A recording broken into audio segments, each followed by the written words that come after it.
शासन आपके जो है द्वारा शासित होते हैं। तो भगवान चैतन्य भक्तों से भिक्षा मांगते हैं।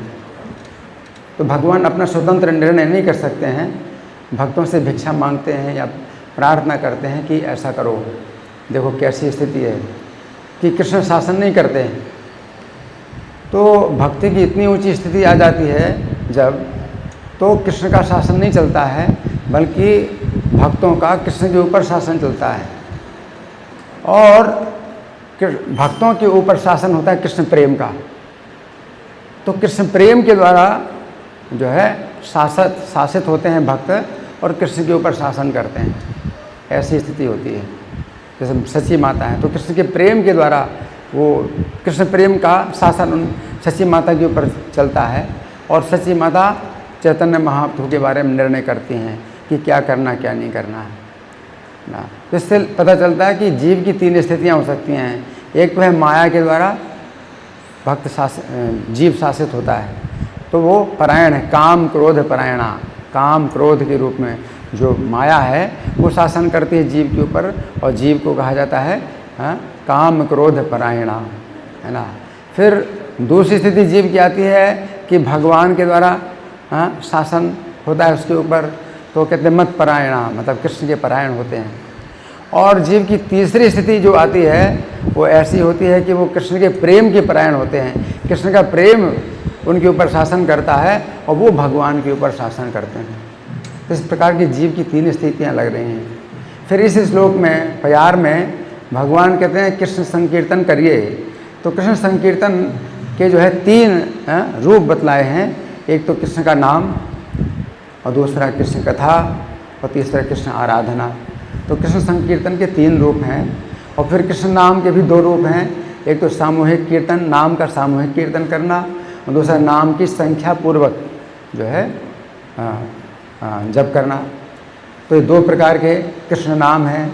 और कृष्ण कथा, जब कृष्ण नाम से आप शुद्ध होते हैं तो फिर कृष्ण कथा में आपका प्रवेश होता है, कृष्ण कथा में आपकी रुचि होती है, कृष्ण के संदेश को आप समझ पाते हैं और कृष्ण के गुणों को, कृष्ण की लीलाओं को आप समझ पाते हैं।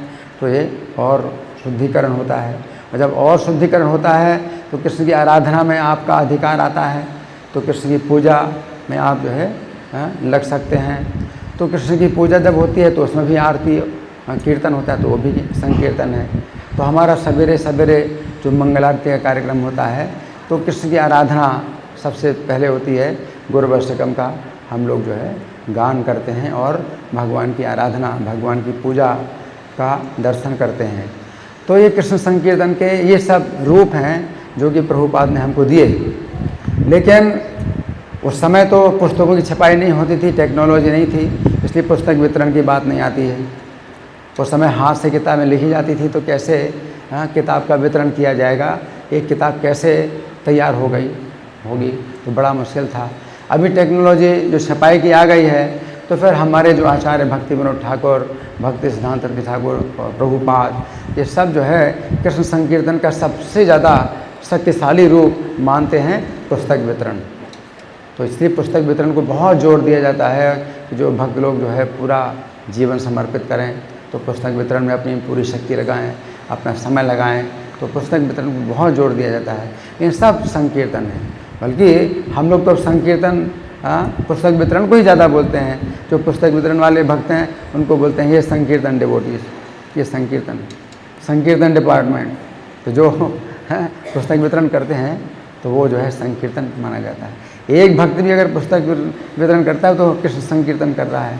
जबकि नाम का जब कीर्तन सामूहिक रूप से करेंगे तब जो है संकीर्तन माना जाएगा।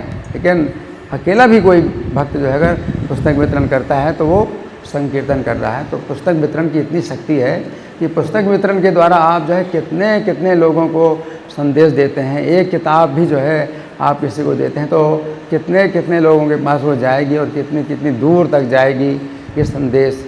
इस प्रकार से ये श्री कृष्ण का संकीर्तन है। तो चैतन्य महाप्रभु संकीर्तन बताते हैं, फिर उसको समझा भी रहे हैं कि संकीर्तन के कई प्रकार के रूप हैं और आपको इन सभी रूपों में कृष्ण का संकीर्तन करना है। हरे कृष्ण।